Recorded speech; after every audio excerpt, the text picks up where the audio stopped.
Good morning student. आज के इस वीडियो में हम बीएससी भाग द्वितीय के एक पेपर जो कि सेकंड पेपर है बायोकेमिस्ट्री और प्लांट फिजियोलॉजी के एक लेसन मिनरल न्यूट्रिएंट के टॉपिक आयन एब्जॉर्प्शन के बारे में अध्ययन करेंगे। आयन एब्जॉर्प्शन के बारे में पहले थोड़ा सा इंट्रोडक्शन होगा, उसके बाद आयन एब्जॉर्प्शन की मैकेनिज़्म क्या है। दो तरह के मैकेनिज्म, पैसिव और एक्टिव।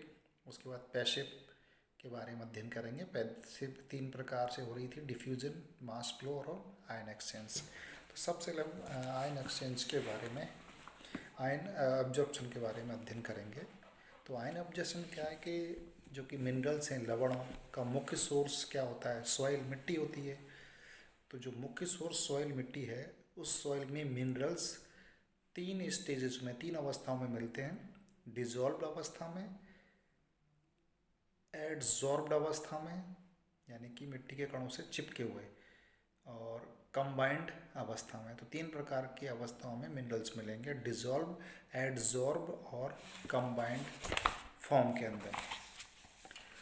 सॉइल में, मिट्टी में मुख्य रूप से पोटेशियम, मैग्नीशियम, कैल्शियम, मैग्नीज,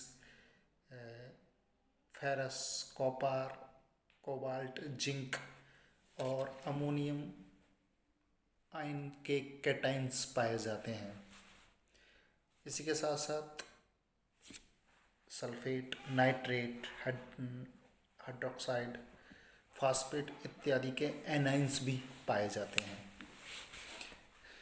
आगे हम ध्यान देते हैं कि प्लांट जनरली यानी सामान्य रूप से सॉइल से एलिमेंट्स को एब्जॉर्ब करते हैं। प्लांट सामान्य रूप से मिट्टी से एलिमेंट्स को एब्जॉर्ब करते हैं तथा रूट मुख्य अवशोषी अंग होता है। आयंस का अवशोषण रूट अपेक्स के 1 से 2 मिलीमीटर नीचे स्थित जोन क्षेत्र के द्वारा होता है। मेरिस्टेमेटिक रीजन्स की सेल्स, मेरिस्टेमेटिक रीजन्स की सेल मैचुरेशन रीजन्स की तुलना में एक्टिव आयंस का ज़्यादा अवशोषण करते हैं। रूट्स की यानी कि जड़ों की एपिडर्मल सेल्स द्वारा एब्जॉर्ब आयन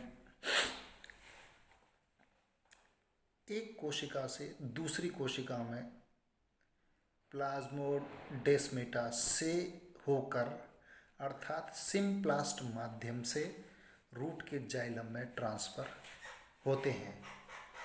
इसके अलावा आयंस सेल वॉल या इंटर सेलुलर स्पेस में स्थानांतरित हो सकते हैं। इन स्थलों को जहां आयन फ्रीली डिफ्यूज होते हैं आउटर स्पेस कहा जाता है। अतः सेल मेम्ब्रेन से बाहर का भाग जैसे सेल वॉल, इंटरसेलुलर स्पेस आदि आउटर स्पेस कहलाते हैं। साथ ही सेल मेम्ब्रेन से भीतर सेल का समस्त भाग इनर स्पेस कहलाता है। तो आउटर स्पेस और इनर स्पेस, सेल मेम्ब्रेन से भीतर का भाग इनर स्पेस और उससे बाहर का भाग आउटर स्पेस कहलाता है। तो अब हम ये जनरल इंट्रोडक्शन हुआ आयन एब्जॉर्प्शन के बारे में, किस रूप में मिलते हैं, क्या डायटाइंस, एनाइंस, क्या आउटर स्पेस है, क्या इनर स्पेस है। अब हम अध्ययन करते हैं मैकेनिज़्म। ये हो चुका है हमारा मैकेनिज़्म ऑफ आयन एब्जॉर्प्शन कि जो आधुनिक विचारधारा के अनुसार आयनों का एब्जॉर्प्शन 2 क्रियाविधि के द्वारा संपन्न होता है, पैसिव आयन एब्जॉर्प्शन और एक्टिव आयन एब्जॉर्प्शन। पहला है पैसिव आयन एब्जॉर्प्शन। तो पैसिव आयन एब्जॉर्प्शन में यानी मिनरल्स हैं, लवणों का पैसिव एब्जॉर्प्शन तभी होता है जब सेल वॉल यानी कि सेल तथा विलयन का इलेक्ट्रोकेमिकल पोटेंशियल इसके अनुकूल हो। याद रखना है, पैसिव एब्जॉर्प्शन तभी संभव होगा जब सेल और सॉल्यूशन यानी विलयन का इलेक्ट्रोकेमिकल पोटेंशियल इसके अनुकूल होना चाहिए। और अनुकूल होने के लिए सेल मेम्ब्रेन्स का लीकेज होना भी आवश्यक होता है। सेल मेम्ब्रेन्स के लीकेज होने के कई प्रमाण प्रयोगों से स्पष्ट हो चुके हैं। जैसे एक लॉफमैन नामक वैज्ञानिक थे, लॉफमैन 1957 ने पोटैटो स्लाइस को काफ़ी समय तक धोया तो पाया कि इनऑर्गेनिक फास्फेट 10 से 20% कम हो गया था। अतः जाहिर होता है कि कोशिकाओं को परमेबल बनाने के लिए ऊर्जा की आवश्यकता नहीं पड़ती है। तो पौधों में, प्लांट्स में पैसिव आयन अब्जॉर्प्शन 3 विधियों के द्वारा संपन्न होता है, डिफ्यूजन, मास फ्लो और आयन एक्सचेंज। तो पहला पढ़ते हैं डिफ्यूजन। डिफ्यूजन यानी आउटर एंड स्यूडो स्पेस कहा भी जाता है इसको, आउटर एंड स्यूडो स्पेस। जब एक प्लांट्स के टिश्यू को निम्न सांद्रता वाले विलयन से उच्च सांद्रता वाले विलयन में ट्रांसफर करते हैं तो बाहरी विलयन से आयनों का अपटेक होता है और धीरे धीरे ये मंद पड़ जाता है। अगर इस टिश्यू को पुनः निम्न सांद्रता वाले विलयन में रखते हैं तो इनमें से आयंस बाहरी विलयन में वितरित होने लगते हैं। यह सारी क्रिया टेम्परेचर के द्वारा अप्रभावित रहती है और इन क्रियाओं में किसी भी प्रकार की ऊर्जा की आवश्यकता नहीं होती है। टिश्यू का वह भाग जिसमें से मुक्त विसरण संभव है आउटर स्पेस कहलाता है। प्लांट टिश्यू को विलयन में डुबाने पर सॉल्यूशन की कंसंट्रेशन में आई कमी आउटर स्पेस के बराबर है। अपटेक के फलस्वरूप टिश्यू में आयंस का पैसिव संचयन यानी एक्युमुलेशन होता रहता है और यह आयंस की कॉन्सेंट्रेशन ग्रेडियंट के विपरीत होता है। आयंस के पैसिव एक्युमुलेशन में काम में आने वाली अवस्था स्यूडो फ्री स्पेस कहलाती है। दूसरा मास फ्लो। अनेक वैज्ञानिकों का यह मत है कि खनिज लवणों का अवशोषण ट्रांसपरेशन के कारण जल के मास फ्लो के साथ होता है। इस सिद्धांत के अनुसार ट्रांसपरेशन रेट अधिक होने पर आयंस के अवशोषण की दर भी बढ़ जाती है। ट्रांसपरेशन के फलस्वरूप जल के साथ रूट द्वारा एब्जॉर्ब लवण भी साथ ही खींच लिए जाते हैं, जिससे रूट में इसकी सांद्रता कम बनी रहती है। इस प्रकार हम कह सकते हैं कि लगातार आउटर स्पेस यानी सोयल से आयंस रूट में प्रवेश करते रहते हैं, लेकिन आज के परिप्रेक्ष्य में इस तथ्य को ठीक नहीं माना जाता है। तीसरा है आयन एक्सचेंज। इसमें क्या कहा जाता है कि सेल मेम्ब्रेन या सेल वॉल पर एब्जॉर्ब आयंस का बाहरी विलयन के आयनों से विनिमय होता है। सेल मेम्ब्रेन या सेल वॉल पर एब्जॉर्ब आयनों का, जैसे आगे देखते हैं इस डायग्राम के द्वारा, यानी जैसे ये सेल मेम्ब्रेन है, दिस सेल मेम्ब्रेन अथवा सेल वॉल पर एब्जॉर्ब ये आयंस हैं, एब्जॉर्ब आयंस का बाहरी विलयन के आयनों से एक्सचेंज होता है। जैसे एग्जाम्पल के रूप में बाहरी विलयन में उपस्थित पोटेशियम आयन, दिस बाहरी विलयन में उपस्थित पोटेशियम आयन तथा सेल मेम्ब्रेन पर एब्जॉर्ब हाइड्रोजन आयन के बीच एक्सचेंज यानी विनिमय होने से सेल मेम्ब्रेन्स पर हाइड्रोजन आयनों के स्थान पर पोटेशियम आयन आ जाते हैं, यानी एक्सचेंज हो गए, हाइड्रोजन के स्थान पर पोटेशियम आयन आ गए।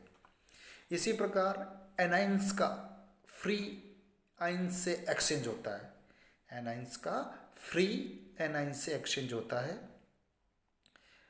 जैसे डायग्राम में क्लोरीन व ब्रोमीन के एक्सचेंज को दर्शाया गया, जैसे दिख रहा है ना, क्लोरीन और ब्रोमीन के एक्सचेंज को दर्शाया गया है। डायग्राम से आप समझ सकते हैं, इजीली आपके समझ में आ जाएगा।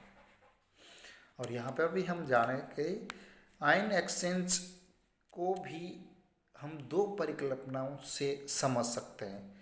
तो जो पहली परिकल्पना है कॉन्टैक्ट एक्सचेंज परिकल्पना, इस परिकल्पना को जैनी एंड ओवरस्ट्रीट 1939 ने प्रतिपादित किया था, यानी इसको प्रतिपादित करने वाले थे जैनी एंड ओवरस्ट्रीट।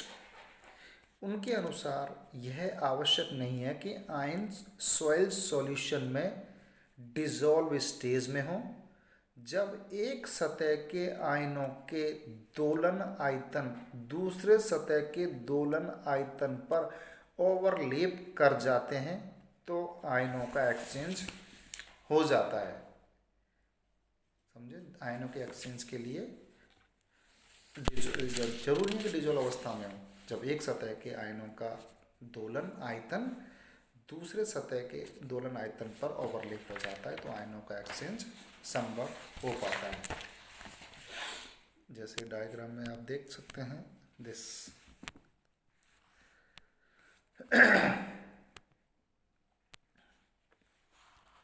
कॉन्टैक्ट्स एक्सचेंज हाइपोथेसिस के बारे में देखा गया है। देखो रूट हेयर्स ये दोलन आयतन पर ये डिपेंड करेगा।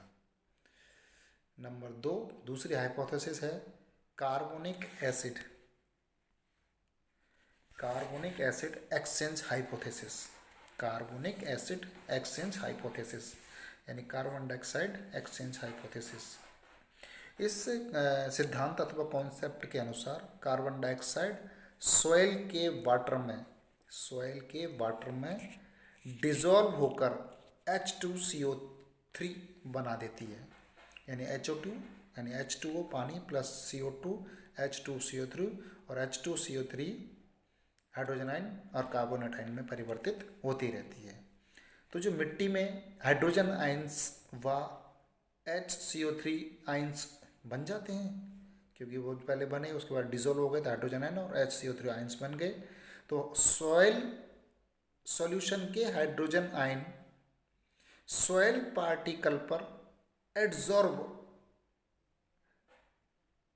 अन्य धनायन से स्थान परिवर्तन कर लेते हैं।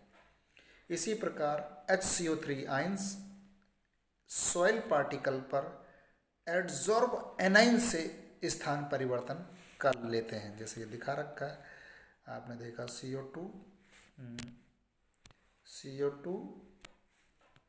और अब पानी दोनों मिले तो H2CO3 बनी, और ये मिट्टी के अंदर देखो आप हाइड्रोजन आयन और पोटेशियम HCO3 में बदल गए, और एसिड पानी मिट्टी में उपस्थित एनाइन से परिवर्तित हो लेते हैं। ये मिट्टी है, मिट्टी से ये पोटेशियम आयन इसके साथ जुड़ जाएगा मिट्टी में, और ये इसके साथ जुड़ जाएगा। तो जुड़ने से आप ये देखें, ये फिर पानी मिट्टी जो रूट इसके माध्यम से इसमें प्रवेश कर जाता है। तो इस तरह से ये क्रिया संपन्न हो जाती है। धन्यवाद।